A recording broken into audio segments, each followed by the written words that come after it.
This episode of the Glossy Podcast is brought to you by Triple Whale. Struggling to make sense of your data? Triple Whale offers a range of solutions designed to streamline your e-commerce operations. With Sonar, for instance, you can transform your brand's meta campaign performance in just a few clicks. Learn how brands like Zox, Allen, and Paw.com get increased conversions, accurate attribution, and higher ROAS. Visit triplewhale.com/meta to learn more. That's triplewhale.com/meta. Join us at Glossy's Beauty and Wellness Summit from November 11th through 13th in Napa, California. Influential beauty and wellness leaders will meet to discuss strategies and pain points, discover innovative tech, and ultimately make valuable business connections through one-on-ones and casual networking. For a limited time, we're offering $200 off with promo code GBS24, no spaces. Again, that's GBS24 with no spaces. Go to glossy.co/beauty summit for more information and to secure your pass today.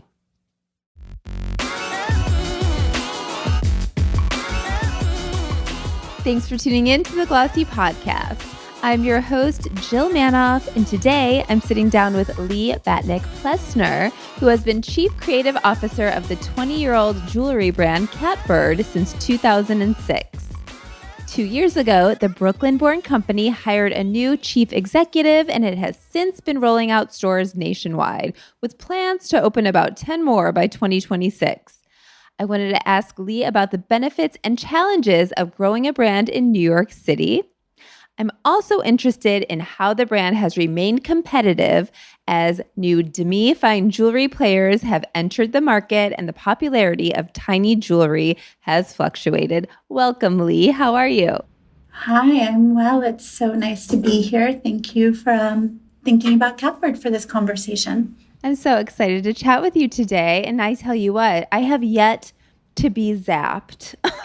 No, we must change that. I must be zapped. For the audience who is out of the know, what is zapped and when did this concept come along? Because I feel like you pioneered it and it really has caught fire. Oh, thanks. So getting zapped is having a Forever bracelet put around your wrist so it's custom fit in one of our stores by our expertly trained zapper. It's a solid 14 karat gold, so you can indeed wear it forever, like the name suggests. We do like a number of different chain styles and charms, and you can really customize them. We started in our own studio, just like on ourselves. We got our first laser, it was maybe like 2015-ish, and it was just like this novel thing that we were doing. And then we ended up having a party and we zapped our customers there and everyone was so excited about it. And we had this like tiny little storefront. It was around 200 square feet that was empty at the time. And it had been our wedding annex. And so we just added an L and we turned it into our welding annex. And that is when we started doing Forever Bracelets.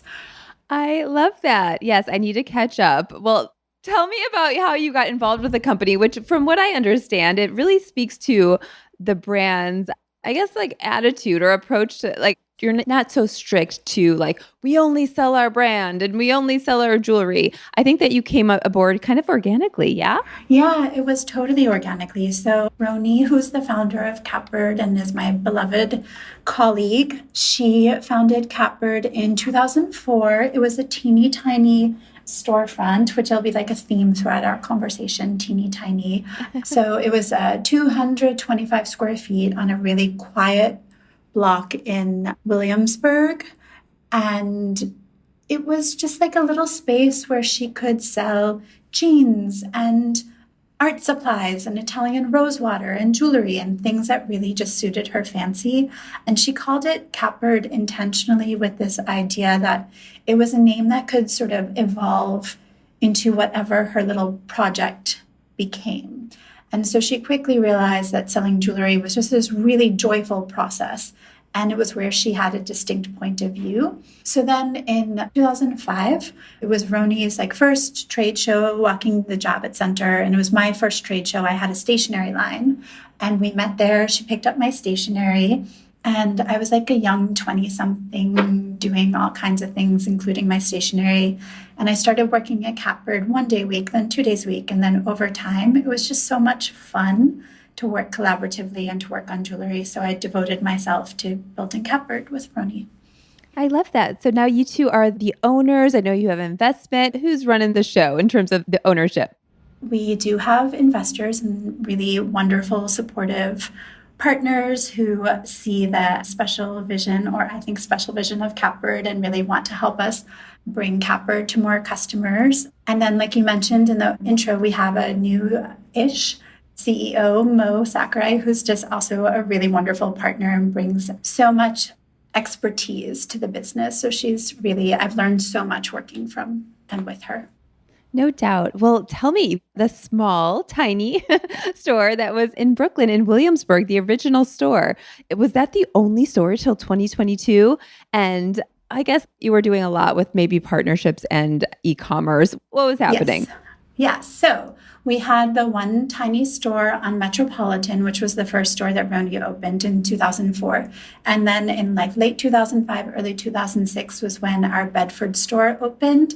And that sort of quickly became the flagship of our two tiny stores. Yeah. Bedford was really it's still really bustling in a different way, but it was a time where so many people were coming to explore Williamsburg, and we had so many customers who were makeup artists and stylists and models who were really taking Catbird out to the world.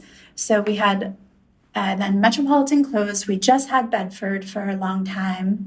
And then we added our wedding annex that I mentioned earlier, which is a space just devoted to having some quiet consultations where you could really consider those important wedding and engagement purchases. We had our welding annex where we did the Forever Bracelets. Those ended up commingling in a space. And then fast forward, we opened a store in Soho in I think 2017, 2018. I'm not the best with dates, but right around there.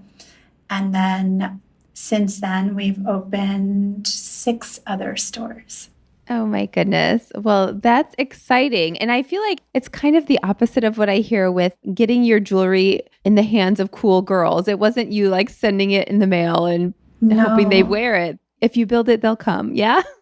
Yeah, we were lucky. We also, of course, worked really hard, but we were just really lucky to have this really wonderful, dynamic customer base. So then what would happen was that, over time, people would also start to come to us. So they would come, for Fashion Week or whatever it may be, and make a little pilgrimage to the store on Bedford. And I spent so much time in that tiny shop and really got to know our customers and what was exciting to them, what they were responding to, and also seeing how they wore our jewelry and how everybody wears it.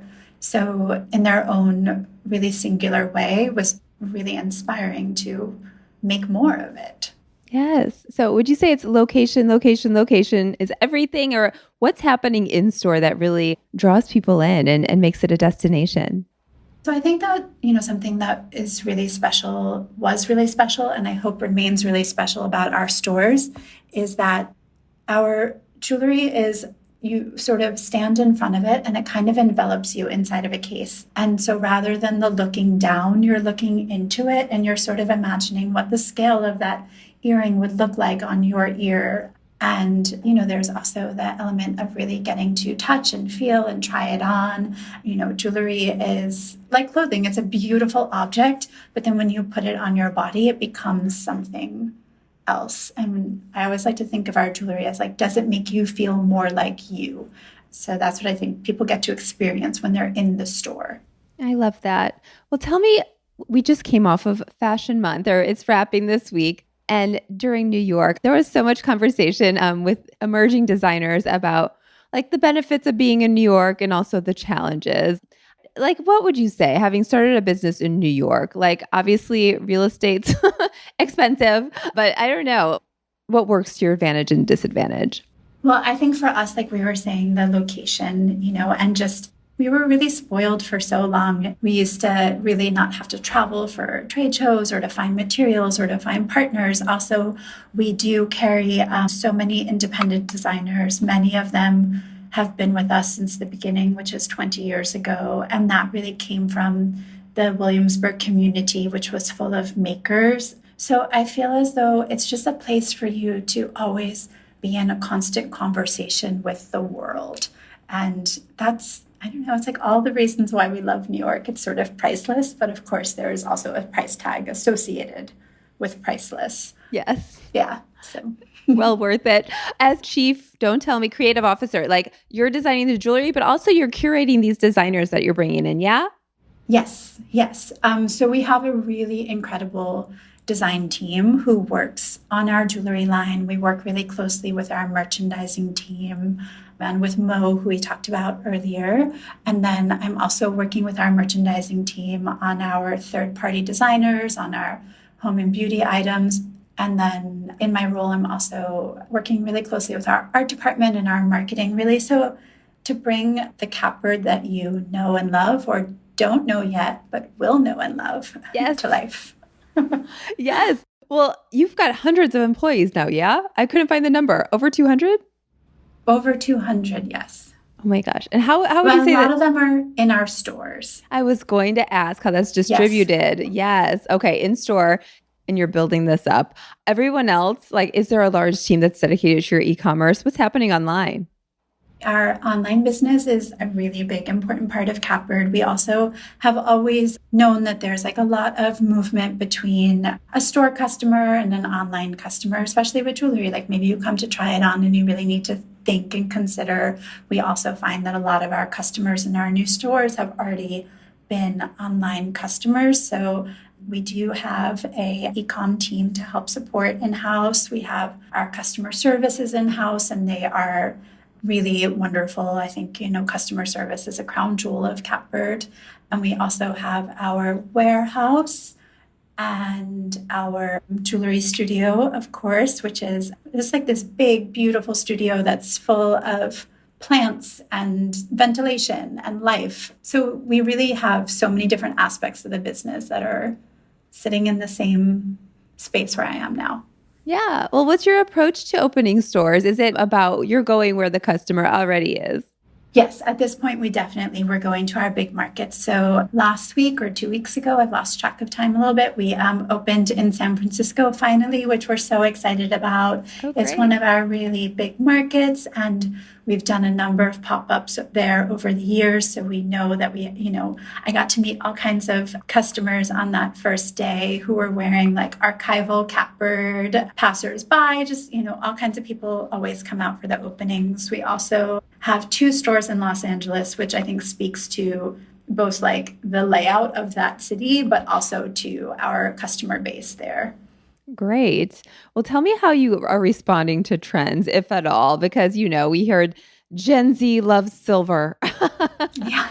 And then, I don't know, Phoebe Philo's coming out with these big honkin' necklaces. Like, Are you watching that? And is there maybe something for everyone? Or you're kind of like staying in your lane? Tiny, delicate. I know you as doing gold, but I'm sure there's more.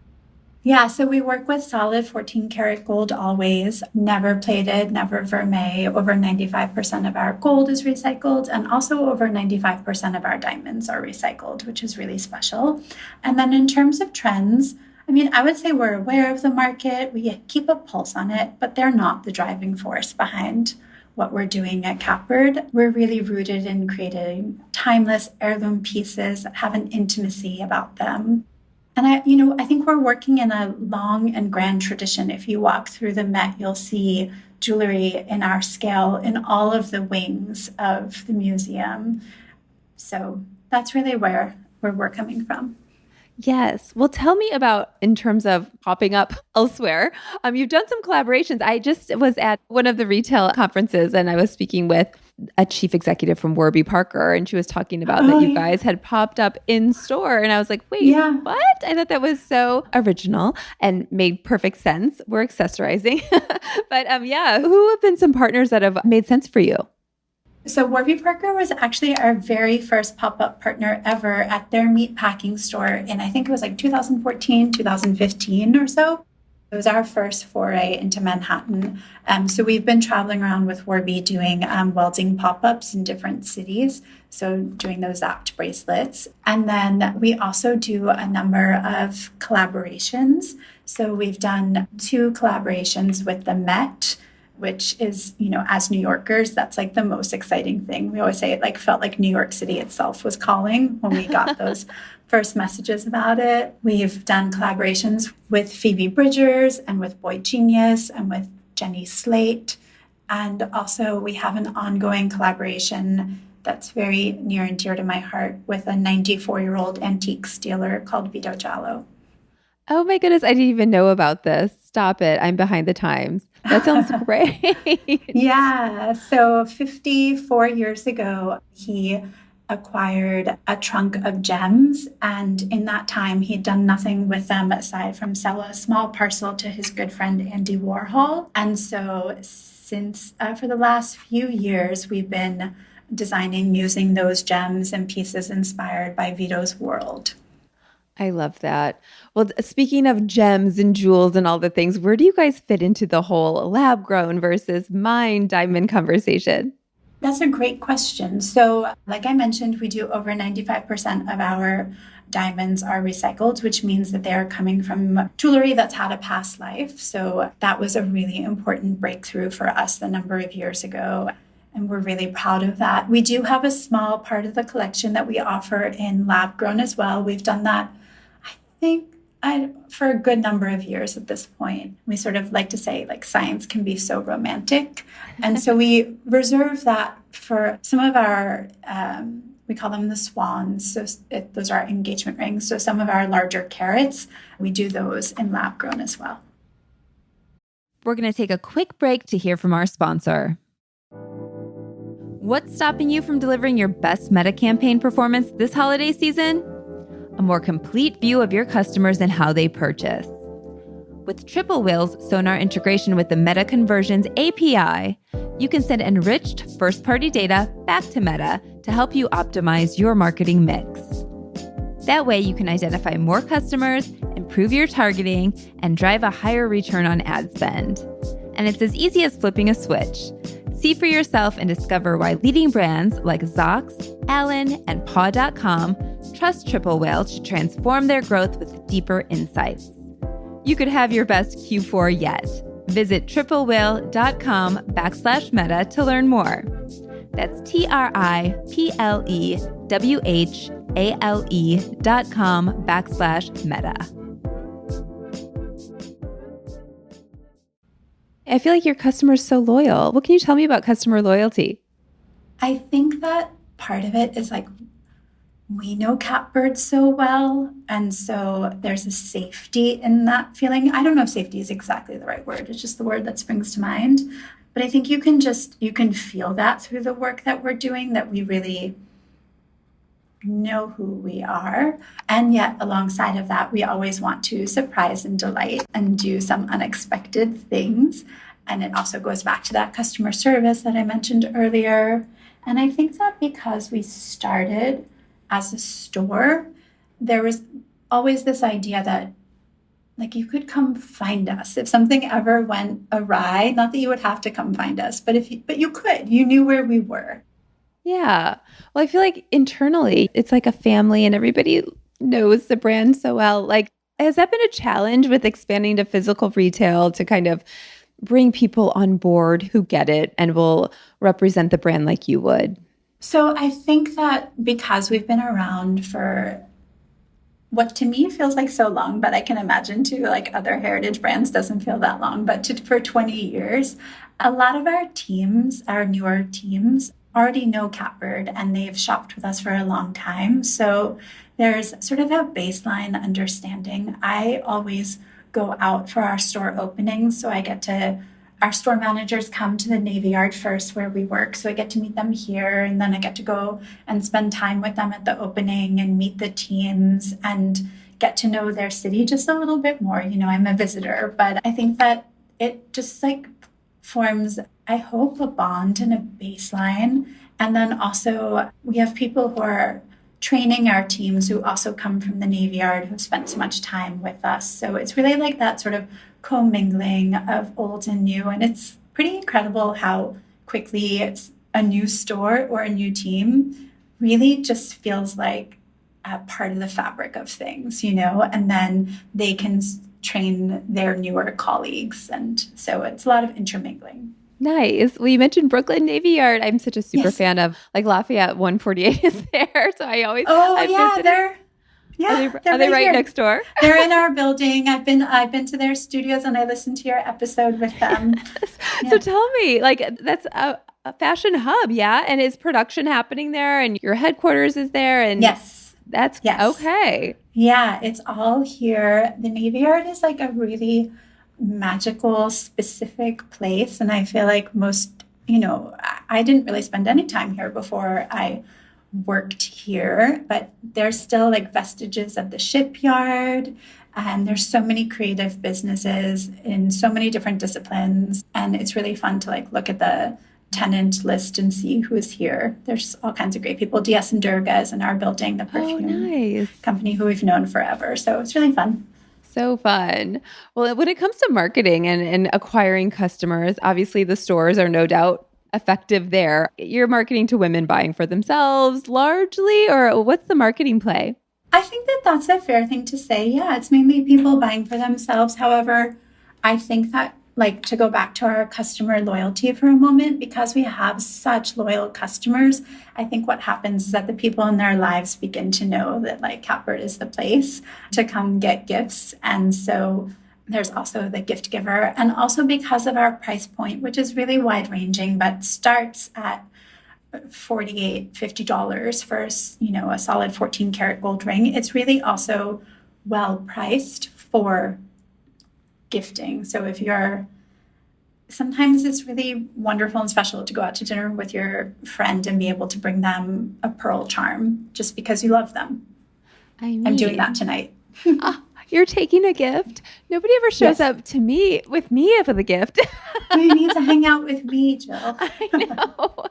Amazing. You're the OG. Anyway, in this demi-fine jewelry space, like this space has become crowded. Even the tennis necklace, tennis bracelet area. I don't know if you call it tennis, but that's how I see it. But anyway, totally. Yeah, tell me about the competition that's sprung up. And is it necessary to continue to call out your differentiators? Like you said, the recycled stones and all those things. Well, I think it's important to let people know the materials that we work with because there are so many different materials being used sort of in the same scale. And that's going to impact the longevity of wear. That's going to impact the price point and so many of the other aspects that you might want to bear in mind when deciding what you're going to buy. So, yeah. For sure. Well, you mentioned gift giving. Holidays are coming up. Like, yes, this is your big time. And how do you go into it? How do you prepare? And what are your expectations this year? I feel as though we start preparing for the holidays on January 1st. And in some ways, even earlier than that. Wow. We're always preparing for the holidays. I mean, I will say Catbird is a really active place year round. But of course, the holidays are a big, important, and really exciting time of year for us. And we are hard at work on it. Our art department will be presenting tomorrow. It's here. It's here. How have the last couple of years, I guess, like treated you in terms of customer behavior? Like, we've gone through a pandemic. We've gone through the economy's not great. But when it comes to buying jewelry, like, I don't know where it fits into the whole drama of it all. So I think that this kind of goes back to the conversation about materials and buying something that's made to last. And I think it's at Hermes that they say that the ultimate luxury is buying something that can be repaired. And so our jewelry is that. And so I think that customers really connect to that always. And there's ebbs and there's flows, but I think that sort of baseline understanding of wanting to tell your story through the thing that you wear that can also be passed on and can be worn forever is really powerful. I would agree with that. What's challenging you now, if anything? There's got to be something. I'm trying to figure out our holiday decorations for the stores. So if anybody has any brilliant ideas, please DM me. Do you do it up?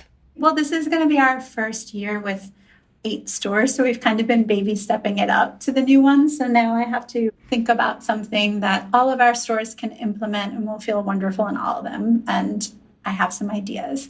So, I think a challenge is just like you mentioned earlier, how do we share Catbird across all of our new locations? It's a wonderful challenge, and we have really our team and all of our internal partners are so incredible in it. But we really took 20 years, I say, to like gestate 2 stores, or that's not exactly the right amount of time, but we were really so slow and steady. And so scaling up I've been learning so much doing it.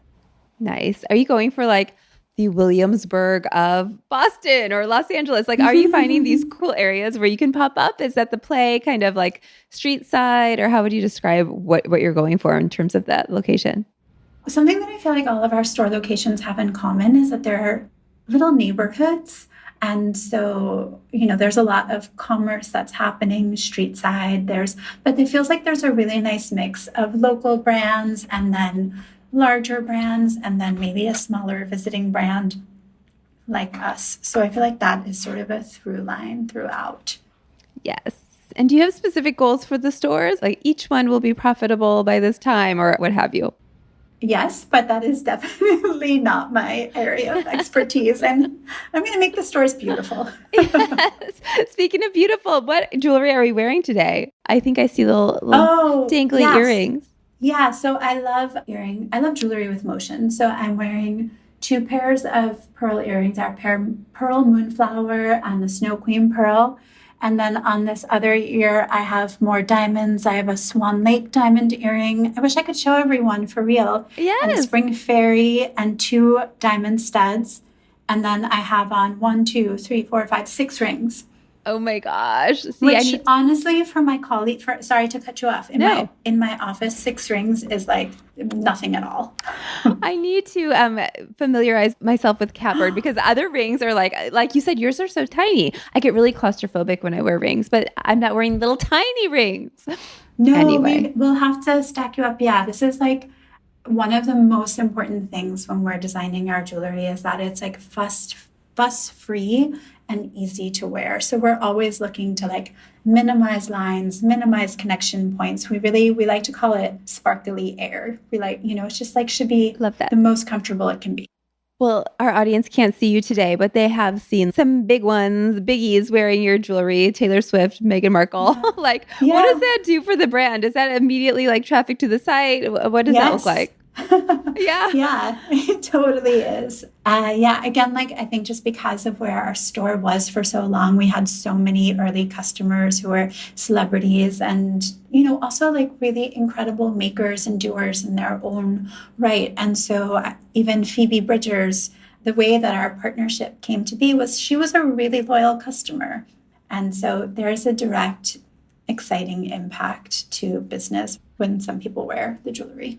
Yes. Well, you've got some great investment now. You've got a new C-suite partner and open in stores. Like if we talked again in 5 years, like where do you see the company? I feel like you're really ramping it up. You've already hit your stride, but you're hitting the gas.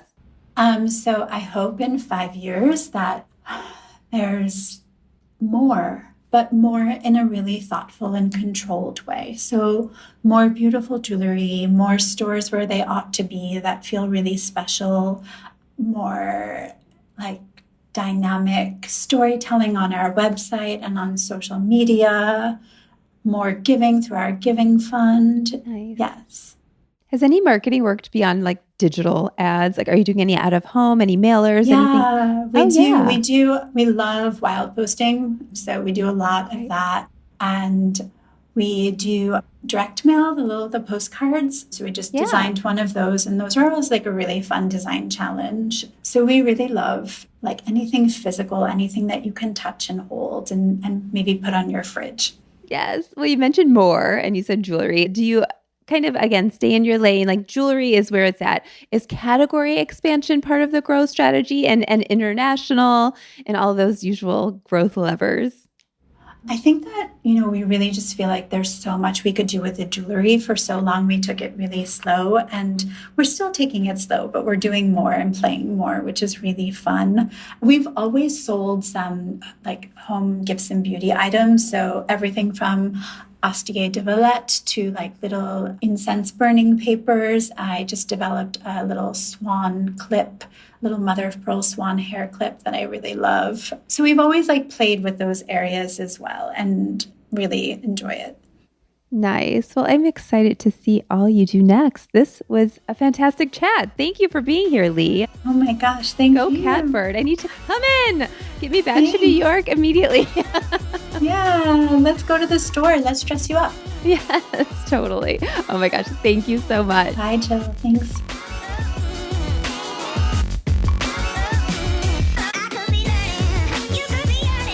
That's all for this episode. Our theme music is by Otis McDonald. Be sure to give us a rating on Apple Podcasts or wherever you're listening to the Glossy Podcast. See you next week.